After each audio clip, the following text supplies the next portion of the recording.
close, ladies. I'm gonna tell you a little story. I went down to my garden to pick rosemary in the snow. I went down to my garden to pick rosemary in the snow. I went down to my garden dressed in a paper suit. Won't you say now? I had a spot. Boa noite, meus amigos. Mais um live. E hoje é dia de Cássia Portugal. Não é Cássia Portugal, não está aqui com a gente não, mas é dia do artista Cássia Portugal. Vou mostrar para vocês aqui, ó. O CD de Cássia Portugal. Uma surpresa aí para quem está entrando agora é que nós vamos brindar a pessoa que mais participar desse live de hoje com perguntas, coraçõezinhos, comentários, experiências, etc, etc, etc. Vai ganhar em casa, vai receber o CD de Cássia Portugal. Eu quero falar para vocês o seguinte, a gente tem dado brindes, né, para as pessoas que mais participam, por gentileza dos artistas que estão comparecendo aqui nos papos musicais da Rocks, mas em alguns nós temos dificuldade de localizar as pessoas. Às vezes a pessoa participa bastante num determinado live, vamos dizer, depois que os universitários aqui fazem análise, essa pessoa ganha e a gente não consegue localizá-la. Às vezes não responde no Messenger e tal. Então participem nos próximos lives para você ver que você ganhou e que você poder entrar em contato conosco para passar seu endereço para a gente mandar o CD. Ok, pessoal? Então, vamos ver aqui. Hoje o papo vai ser sobre uma especificação técnica, é o terceiro live da série, né? Especificações de áudio, e a ideia dessa série é bater um papo, até aproveitando a experiência de quem está assistindo também, obviamente, sobre as especificações técnicas dos equipamentos de áudio. Você pega um folheto de um equipamento de áudio, um microfone, uma caixa acústica, um mixer, e lá tem uma série de especificações técnicas. Então a ideia dessa série é comentar sobre essas especificações. Ou seja, como a gente interpreta isso? Há formas diferentes de interpretar a mesma especificação? Como ela deve ser feita de forma mais correta, mais evidente para quem está pegando esse folheto, esse catálogo técnico? Bem, e hoje nós selecionamos até por sugestão, isso surgiu no último live técnico que nós fizemos, e alguém perguntou sobre questão de... Foi o Neiva, né?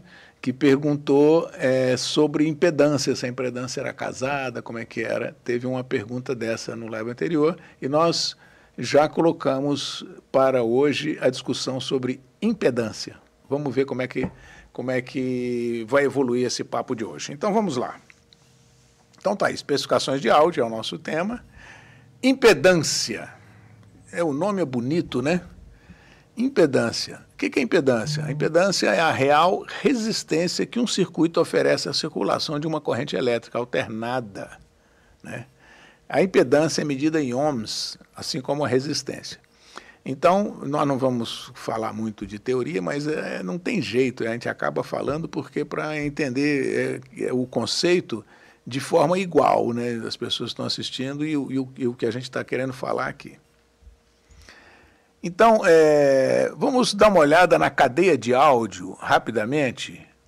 Essa cadeia de áudio é a cadeia que vai desde vamos dizer, a captura do áudio, o microfone está aqui capturando o áudio, pode ser um player qualquer de áudio, né?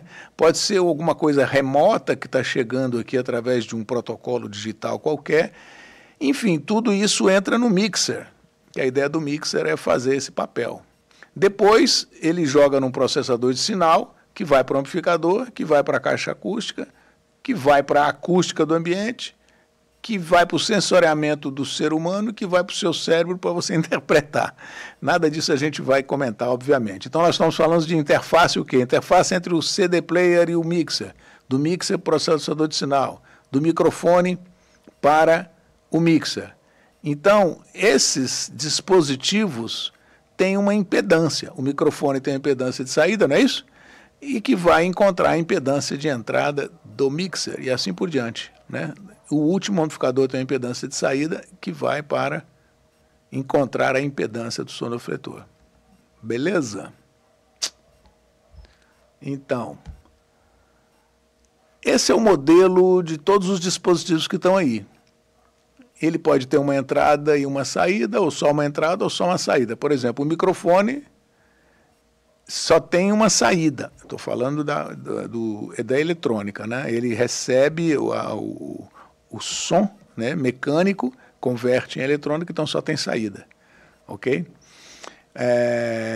A caixa acústica, ou sonofletor, só tem entrada, né, na verdade. Então você sai do amplificador, joga na caixa acústica, dali morreu a cadeia eletrônica, certo?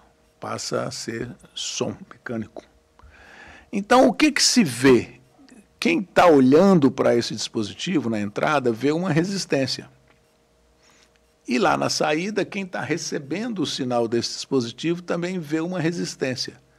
Isso é o que é visto externamente pelo outro equipamento que está conectado ou na entrada ou na saída do dispositivo que a gente está falando.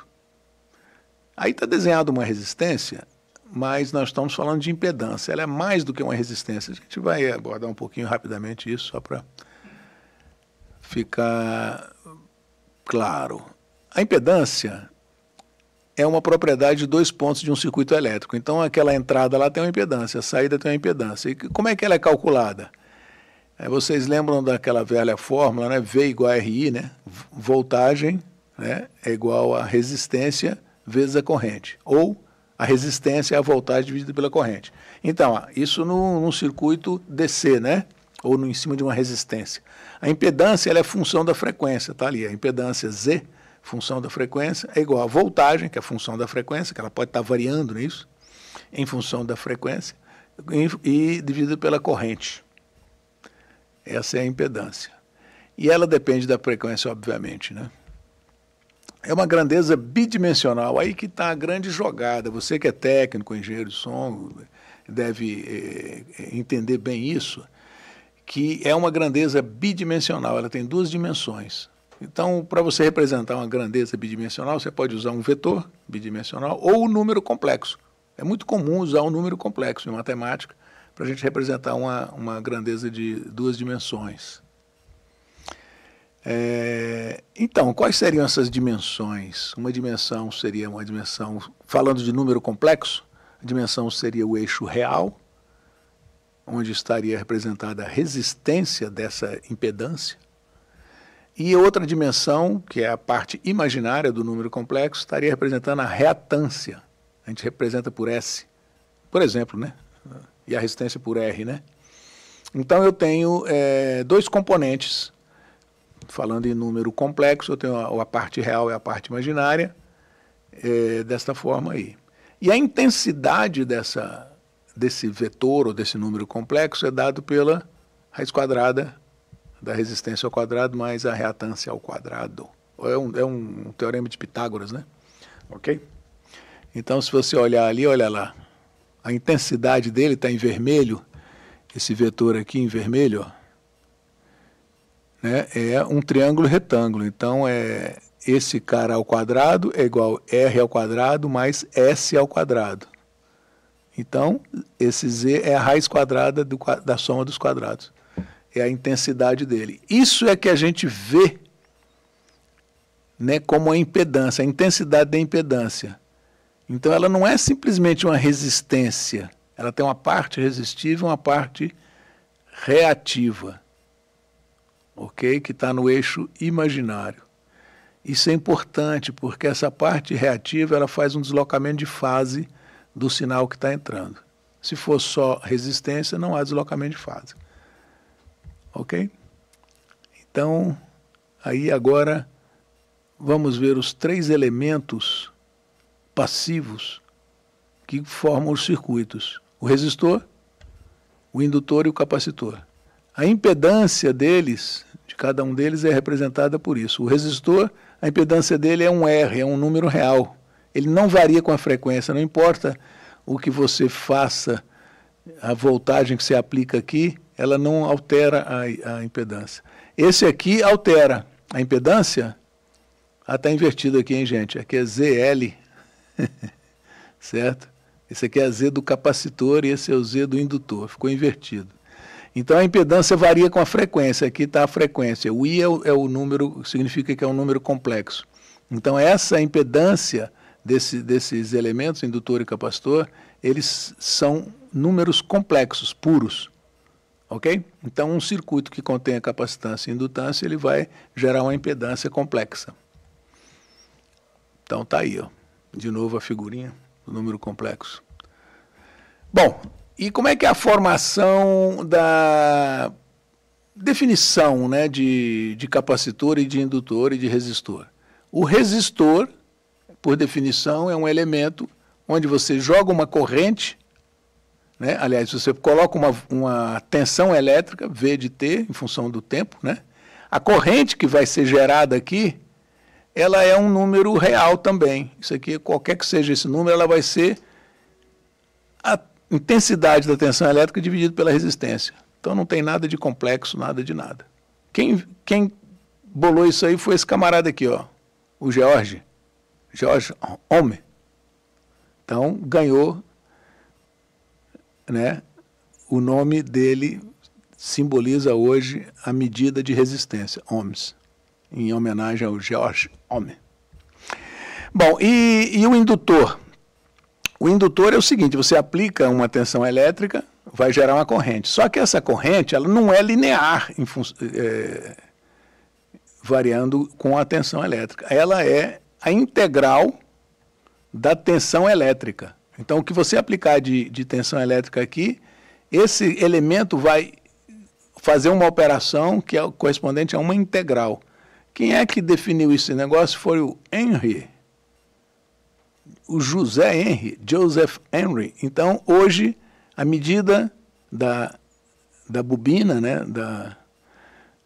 hoje da impedância da bobina, é medida em henrys, em homenagem ao Henry, que é esse cara. Beleza? E o capacitor, de forma similar, se aplica uma tensão elétrica, vai gerar uma corrente, e essa corrente é a derivada da tensão elétrica. É o contrário do indutor, que é a integral, né? Isso aqui é a derivada. E isso aí é coisa estudada pelo Faraday. Então a capacitância ganhou, em homenagem a Faraday, a unidade é Faraday, assim como a unidade da indutância é Henry. Bom, pessoal, isso aí é só mais para mostrar a diferença entre os três elementos, e eles, formados em circuito, eles geram uma impedância que pode ser complexa. Mas antes de continuar aqui com esse bate-papo, será que está muito pesado esse papo? Nós vamos falar do tipo de interface de saída dos equipamentos de áudio, que podem ser o quê? Desbalanceadas. Aí está um desenho de uma interface desbalanceada, tem um gerador interno, a resistência de saída, digamos que seja a impedância de saída, a gente bota uma resistência, em geral é resistivo, né, essa impedância aqui, em geral. Então, no conector, que tem aqui dois polos, está vendo? Botamos um conector TS, certo? Então, tem o polo positivo, o polo negativo. O polo positivo é esse, do gerador positivo, e o polo negativo. Podia ser um outro tipo de conector, né? Esse é o conector normal de uma interface desbalanceada. Então, essa é a resistência de saída dessa interface. Esse é o modelo utilizado. E a balanceada? A balanceada ela é como se fossem duas desbalanceadas, né? Ela tem uma desbalanceada para cá, uma resistência aqui para o polo positivo, tem uma outra desbalanceada para cá, com uma outra resistência no polo negativo. Então ela tem um polo menos, um polo mais e um polo zero, referência. E os dois geradores são colocados de forma oposta. Esse gera para lá, esse gera para cá, o mesmo sinal. Ok? E o conector aqui é um conector XLR, onde estão os pinos aqui, ó, 1, 2, 3. Certo? O pino 1 é o pino terra, em geral ligado no chassi. O pino 2 é o positivo e o pino 3 é o negativo no conector. Esse aqui é um conector macho, né? XLR. Tá, então a impedância de saída de uma interface balanceada, quando a gente fala a interface balanceada tem uma impedância de 100 ohms. A gente está imaginando que é 100 ohms aqui, 100 ohms aqui, tá? Ok? E como é que é na prática, então, a conexão de dois equipamentos? É uma interface de saída conectada numa de entrada. Uma fonte, aqui está desenhada uma interface desbalanceada, certo? De saída, podia ser balanceada, com a resistência de saída R0, entrando num outro equipamento destino com a interface aparentemente desbalanceada, ou poderia ser balanceada, mas com uma resistência RI, resistência de entrada. É uma conexão de dois fios aí, no caso, né? Bom, então o que interessa é o seguinte, está lá o folheto, está lá a impedância, o que é testado, na verdade? Essa sempre é a pergunta que nós estamos fazendo nessa série, o que se testa para chegar a esse dado que está lá no datasheet? Na verdade, gente, raramente se testa isso. As impedâncias de saída e de entrada, elas são extraídas por inspeção do esquemático do equipamento, porque hoje, com a aplicação de amplificadores operacionais, essa impedância ela é muito facilmente definida no circuito, no projeto, por um resistor. Então, ela é extraída do esquemático, não tem necessidade muito de medir, tá certo? Em geral, são resistivas, mas temos exceções, que são os sonofletores, as caixas acústicas, por exemplo, né? Às vezes alguns microfones. Então, eles não têm essa impedância totalmente resistiva. Então, a impedância que está lá no datasheet, ela provavelmente reflete a realidade, porque ela é um valor de um resistor que está no esquemático de quem fez o projeto, então não há como muito se confundir com relação a isso. Então, a questão que foi colocada naquele live número 2 era sobre casamento de impedância. Então, como é que tem que fazer? Qual é a melhor maneira da gente conectar um equipamento de áudio no outro? Tem que haver casamento de impedância? Ou seja, as impedâncias têm que ser iguais? Não. Não tem. Por que não tem? Porque no áudio, quando você conecta dois equipamentos, você não está interessado em transferir potência, né? Porque existe aquele teorema, né, da máxima transferência de potência, em que a máxima transferência de potência ocorre quando a impedância de saída é igual à impedância de entrada. Mas não é o caso no áudio, eu não quero transferir potência nenhuma, eu quero transferir tensão elétrica. Então não há casamento de impedância, não se usa impedâncias iguais, ok? Os equipamentos de áudio fazem transferência de tensão elétrica, não é isso? Beleza? Em uma conexão de áudio, a regra é que a impedância de saída seja pelo menos 10 vezes menor que a impedância de entrada do estágio seguinte. Então, por exemplo, se eu tiver uma impedância de saída de 100 ohms, qual deve ser a impedância de entrada do próximo equipamento? 10 vezes maior, pelo menos 1000 ohms, 1K. Essa é a regra que a gente usa em áudio. Aí vem outra pergunta.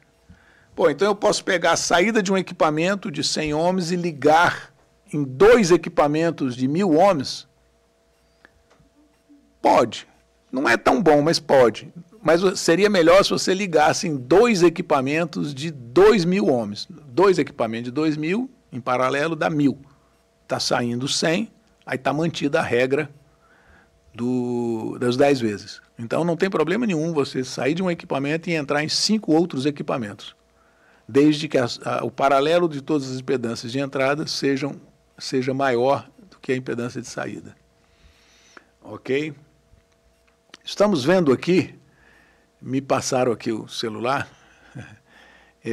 Álvaro Neiva. Boa noite, Álvaro Neiva. Foi você mesmo que comentou no live anterior que acho que houve uma pergunta, não me lembro exatamente mais, sobre essa impedância, casamento de impedância. Então, não há o casamento de impedância, como a gente está comentando aqui agora. O Álvaro está falando o seguinte: é interessante lembrar que entradas e saídas balanceadas não precisam de conexão à terra para transmitir o sinal. É isso aí, Álvaro, está certo. Esse é o ponto, ele colocou. Ricardo Ramos comentou também, travou. Travou o quê?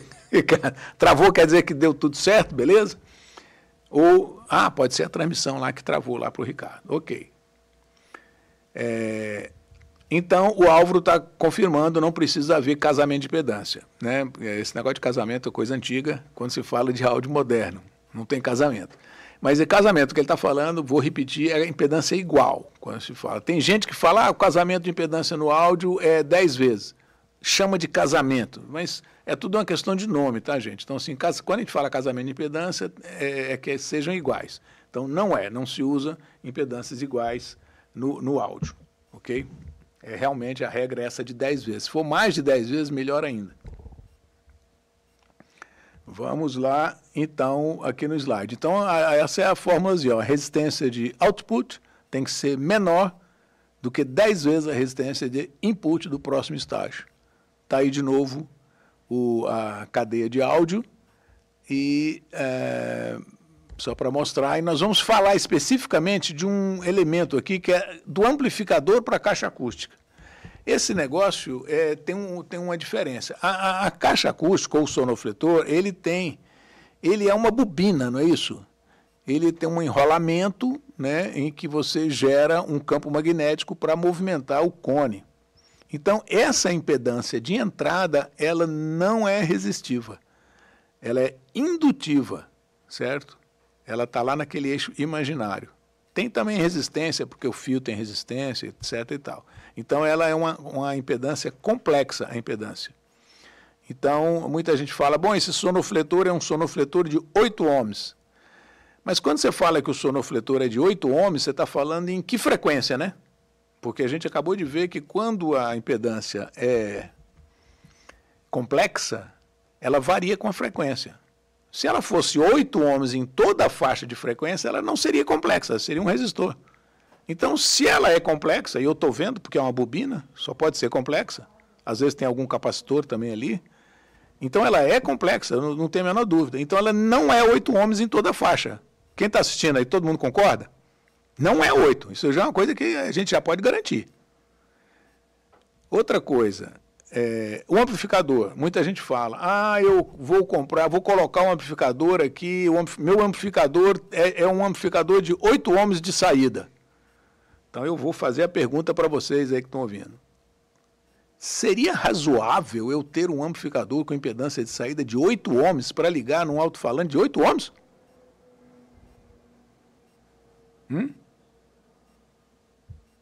Não. Né? Não seria razoável, porque a gente acabou de ver que no áudio eu não posso ter impedância de saída e entrada casada. A impedância de saída do amplificador tem que ser o quê? O que a gente viu? Pelo menos 10 vezes menor que a impedância de entrada do próximo. Pois a gente está falando que o sonofletor é de 8 ohms, né? Eu já sei que não é bem 8 ohms na faixa inteira, mas depois a gente vai ver isso. Se ele for 8 ohms, o amplificador tem que ser quanto? Pelo menos 0,8 ohms. Então, esse negócio de falar um amplificador de 8 ohms, não existe um amplificador de 8 ohms. Entendeu? A impedância do amplificador tem que ser 10 vezes menor que a do alto-falante, no mínimo, no mínimo. Ok? E nós vamos ver isso. Então, vamos de novo aqui no nosso slide.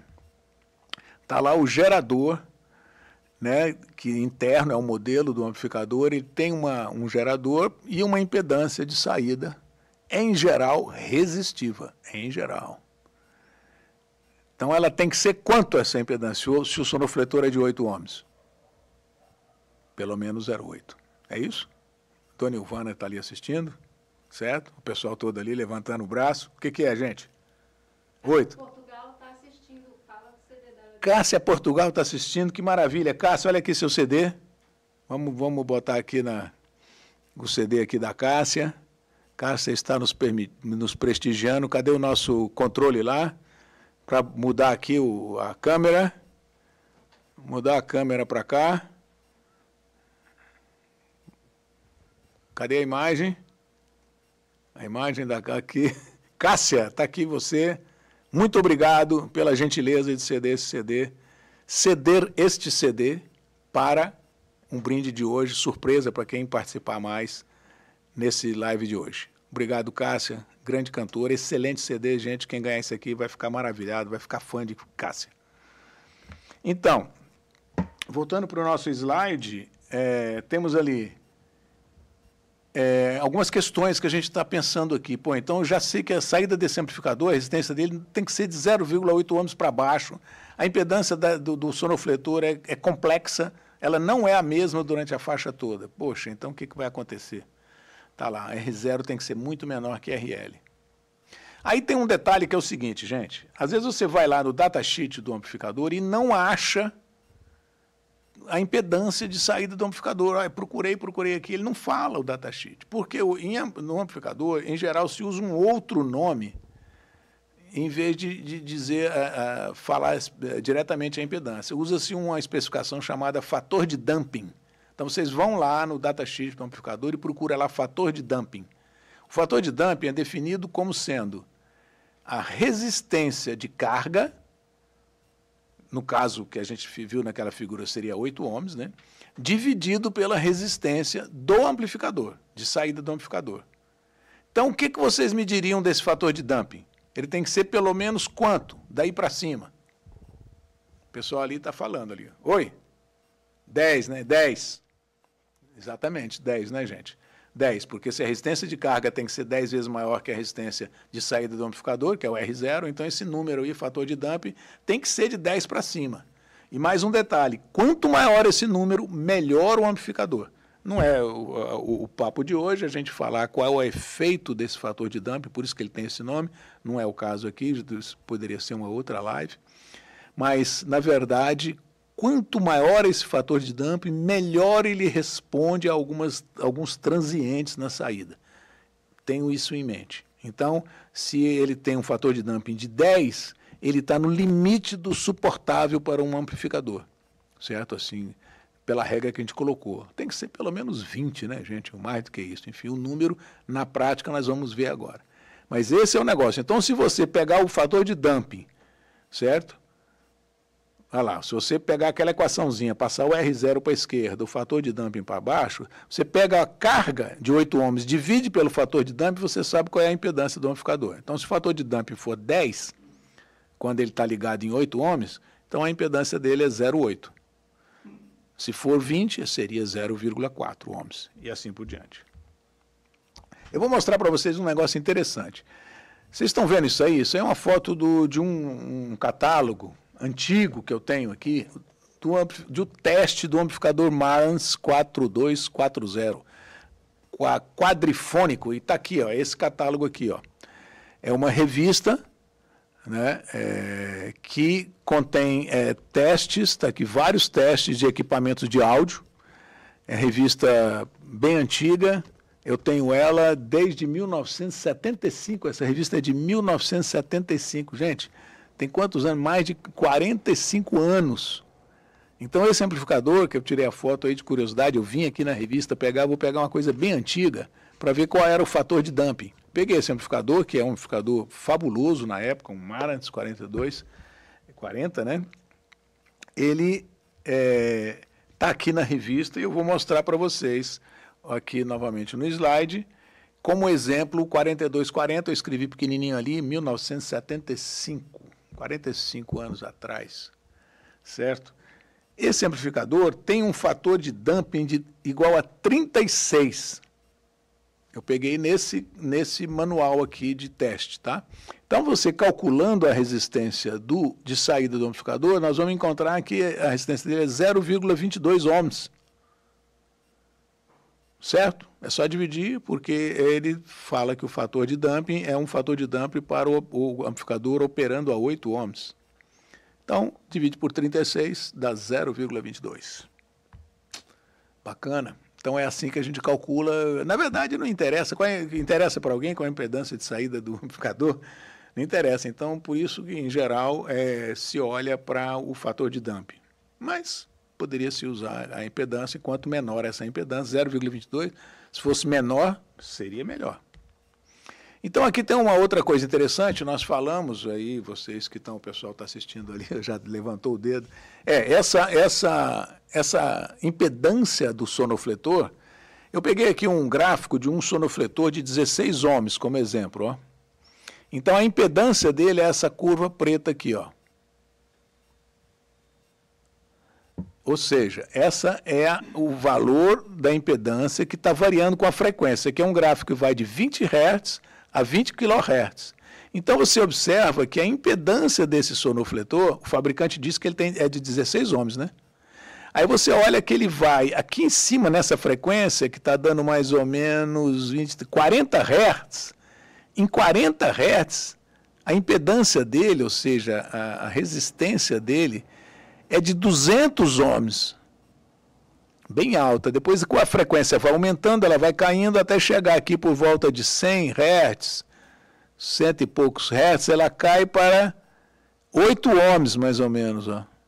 Aqui, não, mais, aqui é 10 ohms, aqui seria, eu acho que 15 ohms talvez, ou 13, por aí, então ela cai aqui. Mas o fabricante diz que é 16, ou seja, é mais ou menos uma média dentro dessa faixa aqui, 16 ohms. Mas conforme a frequência começa a crescer, a intensidade da impedância, né, o módulo dela, o valor resistivo dele, aquela intensidade dele, vai crescendo até chegar novamente em 150 ohms. Se eu jogar 20 kHz, uma senoide de 20 kHz nesse sonofletor, ele vai se comportar como um resistor de 150 ohms. Tá? Então, essa que é a questão. Então, quando a gente fala um sonofletor de 8 ohms, um sonofletor de 16 ohms, o fabricante dá um número que é mais ou menos uma média nessa região daqui. Se ele pegasse a frequência de 1 kHz, ele já está dando uma impedância de 25 ohms, mais ou menos. Então, assim, se eu falo da impedância de um sonofletor, que é a impedância de entrada dele, né? Eu tenho que saber como é que isso foi medido, né?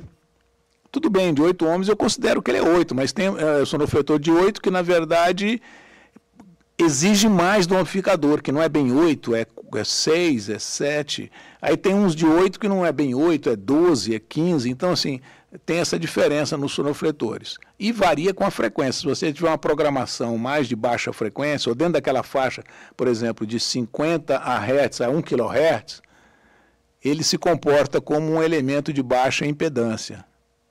Se você tem uma faixa maior de frequência, ele já começa a se comportar como um elemento de alta impedância. Então vai depender da programação musical que está sendo colocado aqui nesse sonofletor. Então, se você bota um filtro, por exemplo, para filtrar frequências baixas, abaixo de 200 Hz, ele já vai se comportar daqui para frente como uma impedância mais alta. Enfim, então é bom analisar isso, como é que essa impedância é citada. Então, no caso desse sonofletor, em geral, os fabricantes dão uma curva, porque aí você olha a curva e vê. Então, ele está dizendo que é 16 ohms, tudo bem, mas, na verdade, é variável. Ok? Vamos ver na prática aqui algumas coisas. Vamos ver o microfone, pegar um microfone ES925.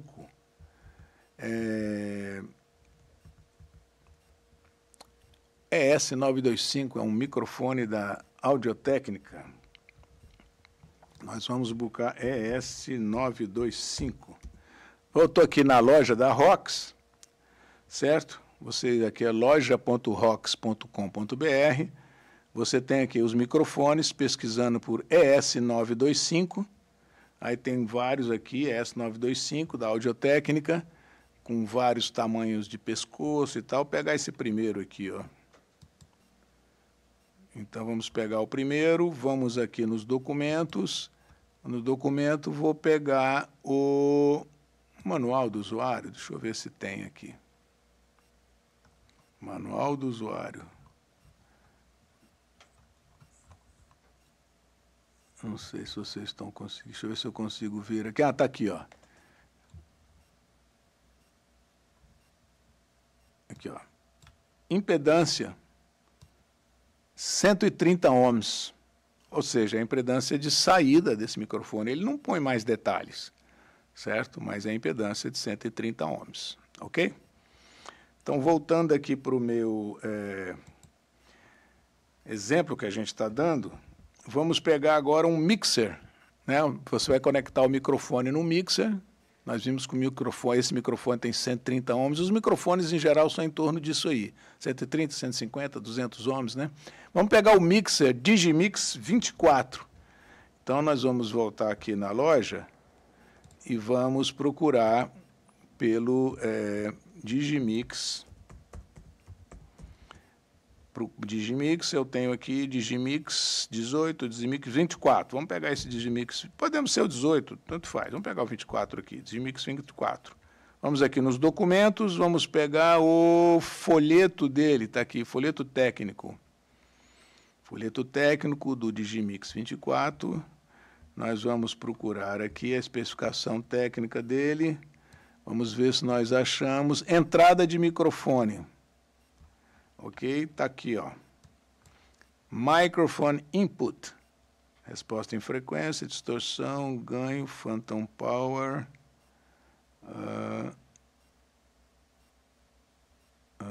Geral, internal. Input, frequência, distorção, ganho, mais phantom power. Line input.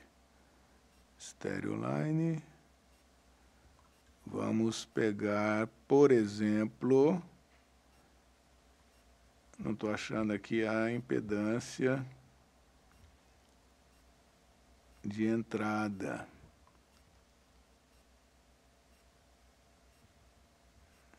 Não tem a impedância de entrada aqui.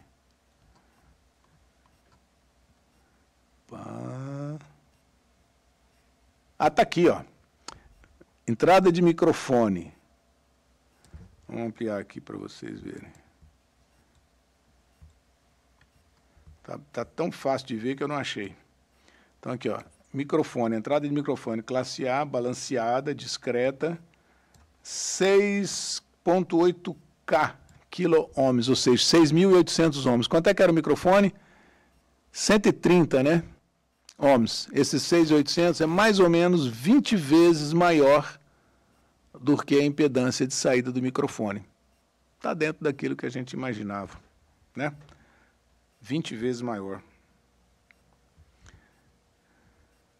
Então, vamos voltar agora e ver mais um exemplo.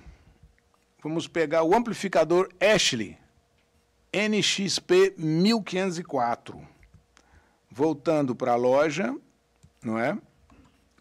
Vamos lá, NXP 1504. Amplificador da Ashley, está ele aqui, ó. Amplificador de áudio, 4 canais de 150 watts, em cima de 2 ohms. Ou seja, você põe uma carga de 2 ohms, ele consegue gerar 150 watts por canal.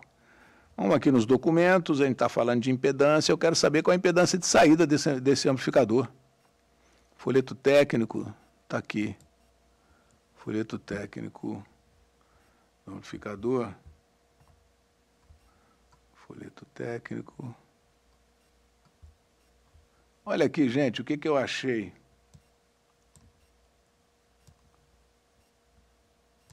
Olha aqui. Dump factor. Dump factor. Você pode procurar à vontade, que você não vai achar impedância de saída. Você vai achar dumping factor, fator de dumping, maior do que 250, rapaz. Você viu o Marantz lá, era 36. Isso aqui é quase 10 vezes melhor do que aquele Marantz de 45 anos atrás. Fabuloso. E a especificação é bem honesta. Olha lá, ele fala que o fator de dumping é em cima de 8 ohms. Então, você calcular a impedância dele está fácil. E ele ainda fala, ó, isso aí foi medido a 1 kHz. Então, está bem especificado, né, a questão aí. Ok? 250 vezes. Então, esse exemplo do Ashley NXP 1504, a gente calculando a impedância dele, da resistência de carga dividido pelo fator de dumping, que é 250 a 8 ohms, deu 0,032 ohms. Então, quem foi que falou que isso aí é um amplificador de 8 ohms?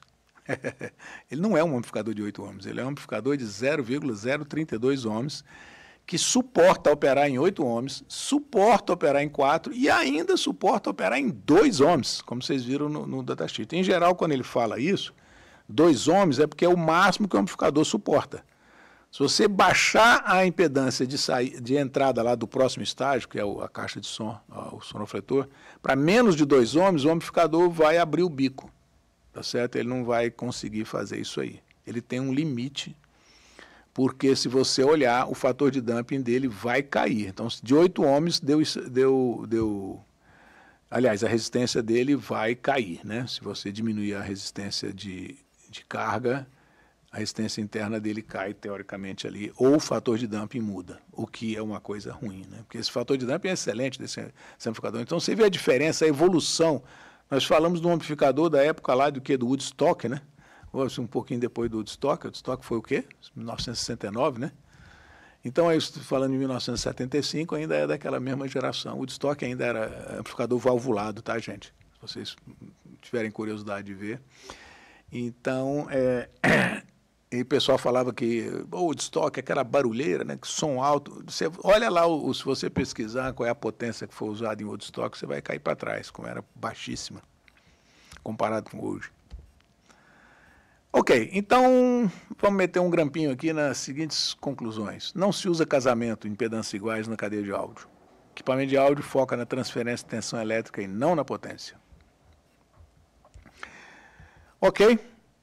Bom, pessoal, basicamente é isso aí, o papo. Quero agradecer aí ao pessoal que esteve ouvindo, o pessoal que está aqui com a gente também. Manda um alô para os alunos do Neiva, que ele vai passar isso aí na aula dele. Ah, rapaz, Álvaro Neiva, eu quero te agradecer, você tem participado dos nossos lives, espero que você continue contribuindo também com as suas colocações e mandar um abraço para você, para os seus alunos aí, e que todos assistam isso, para nos ajudar também, para me contestar aqui, por exemplo, não é bem assim, tem aquilo ali também, então como você mesmo fez, é bacana, né? Curtir a página da Rox, estão falando ali, ó, o pessoal que está aqui, marketing está pedindo aqui, vai lá, curte a página. Quando tiver evento, marca lá no evento, porque o Facebook tem uma ferramenta que te ajuda, né? Está faltando meia hora, está faltando 5 minutos para o live.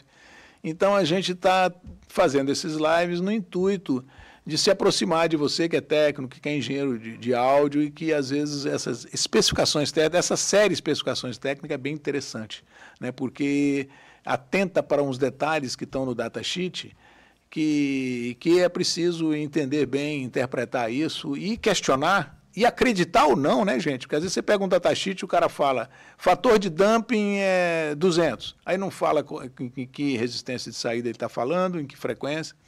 Então, assim, é importante que a especificação dos datasheets te deixem confortável. Quando elas te geram mais dúvida do que informação positiva, a coisa não está muito boa. Bem, pessoal, então, novamente, muito obrigado. Obrigado a Cássia Portugal pelo CD.